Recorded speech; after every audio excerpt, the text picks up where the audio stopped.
Hello everyone, কেমন আছেন সবাই? আশা করি সবাই অনেক অনেক ভালো আছেন। সবাইকে লাইভ অ্যাডভেঞ্চার ইন বাংলাদেশে সবাইকে জানাই স্বাগতম। তো বন্ধুরা, আজকে কিন্তু আমরা চলে আসছি সেই লালন শাহে। তো চলুন আজকে দেরি না করে ভিডিওটি শুরু করা যাক। তো প্রথমেই কিন্তু আগে এখানে আপনারা বাড়ি থেকে কি করে আসবেন সেটা কিন্তু আপনাদেরকে দেখাবো। তো চলুন আগে আপনারা সেই দেখানোর জায়গা চলে যাই। তো আপনারা যারা কুষ্টিয়াতে এই লালন শাহ দেখতে আসবেন তারা কিন্তু প্রথমেই এই যে লাইনি বটতলা দেখতে পাচ্ছেন, তো এখানে নামবেন।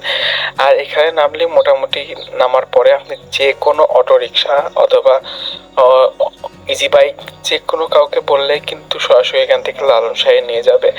আপনার এখান থেকে লালন শাহের ভাড়া সর্বোচ্চ প্রত্যেক জন প্রতি 5 থেকে 10 টাকা নেবে।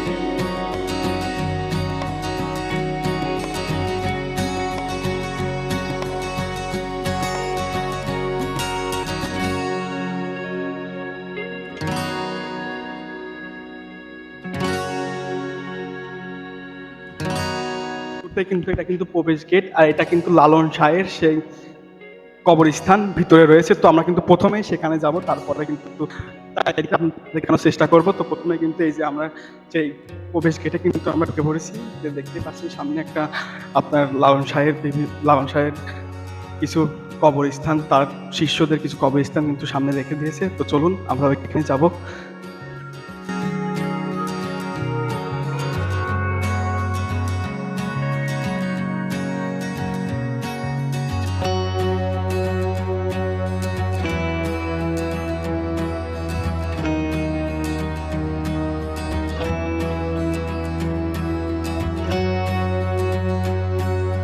বন্ধুরা, প্রথমে কিন্তু আমরা সেই লালন শাহের কবরের কাছে চলে আসছি। আর এখানে কিন্তু শুধু লালন শাহের কবরই নয়, তার যারা সহযোগী তাদের কবর এখানে রয়েছে। তো আমরা একটু ভিতরে যা দেখার চেষ্টা করি।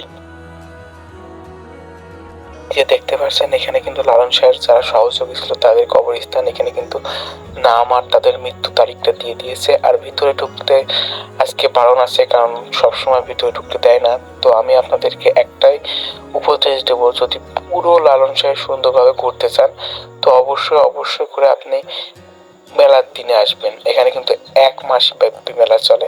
তো আপনি অবশ্যই করে সেই মেলার দিনে আসবেন, তো আরো অনেক নতুন কিছু দেখতে পারবেন।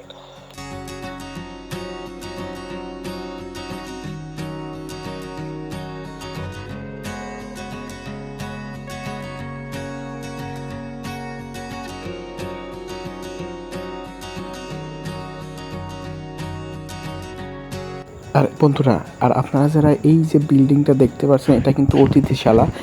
এখানে যারা বাইরের থেকে লোক আসে, মানুষ আসে, তাদের জন্য এই অতিথিশালাটা কিন্তু সাজানো। তারা এখানে এসে থাকবে। আর এই যে মূলত যে লালন শাহের মূল কবরস্থান কিন্তু এই যে এটা। আজকে দুঃখিত, আজকে আমরা এই কবরস্থানে ঢুকতে পারলাম না। ঢুকে আসলে ভিতরে ভিডিও করা নিষেধ।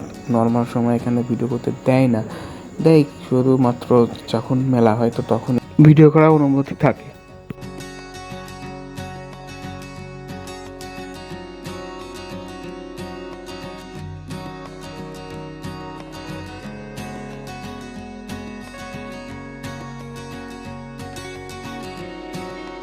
আর বন্ধুরা, আপনারা যে চারপাশে যে দোকানগুলো দেখতে পাচ্ছেন, এখানে কিন্তু লালন শাহের তার যে বিভিন্ন ধরনের বাদ্যযন্ত্র, তো তারই কপি করে কিছু বাদ্যযন্ত্র কিন্তু এখানে রয়েছে।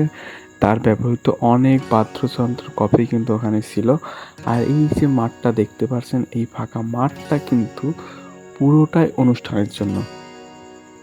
এক মাস ব্যাপী যে লালন শাহের যে অনুষ্ঠানটা হয়, তো এই অনুষ্ঠানটা পুরোই কিন্তু এই যে ফাঁকা মাঠটা দেখতে পাচ্ছেন, এই ফাঁকা মাঠে করা হয়।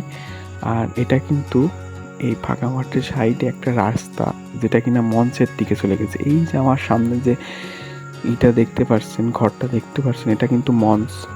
এখানেই কিন্তু আপনার মঞ্চটা করা হয়, গায়কের যে মঞ্চ এখানে করা হয়। আর এই যে ফাঁকা মাঠ, এই ফাঁকা মাঠে কিন্তু লালন শাহের বিভিন্ন ভক্তবৃন্দ আছে, তারা কিন্তু এখানে থাকেন। এবং এই যে এটা দেখতে পাচ্ছেন, এটা কিন্তু লালন শাহের একটা কারুকার্য, একটা মূর্তি, বিরাট বড় ভাস্কর্য। এটা 2012 সালের নির্মিত। আর বন্ধুরা, যদি কবি লালন শাহের এই মাজারের সৌন্দর্যের কথা বলি, আসলে আমি মুখের ভাষায় প্রকাশ করে আপনাদেরকে বলতে পারবো না।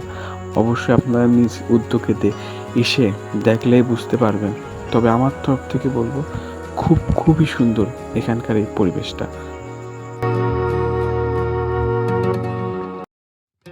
বন্ধুরা, আমি চাইবো অবশ্যই আপনারা মেলার সময় আসবেন, কারণ আমি তো আপনাদেরকে ভিডিওটা দেখালাম, এখন মেলার সময় না, এমনি ঘুরতে আসছে, সবাই ঘোরাঘুরি করতে আসছে। তো মেলার সময় আসলে কি হবে, তো আপনারা এখানকার বিভিন্ন ধরনের পুরনো নিদর্শন, লালন শাহ তার পুরনো যে হাতে তৈরি নিদর্শনগুলো, সেগুলো অডিটর রুমে কিন্তু দেখতে পাবেন। আর তার অডিটর রুম কিন্তু তার যে কবরস্থান তার পাশেই, তো এগুলো আপনারা দেখতে পারবেন। আর অবশ্য আপনারা এমনি ঘুরতে আসলে আপনাদের যে এই সময় আসতে পারেন, সমস্যা নেই, কিন্তু মেলার সময় আসলে তার বিভিন্ন ধরনের পুরনো নিদর্শন এগুলো দেখতে পারবেন। আশা করি আপনারা সবাই মেলার সময় আসবেন। তো আজকে আমার ভিডিওটা এ পর্যন্তই। ভালো লাগলে অবশ্যই লাইক, কমেন্ট, শেয়ার করবেন।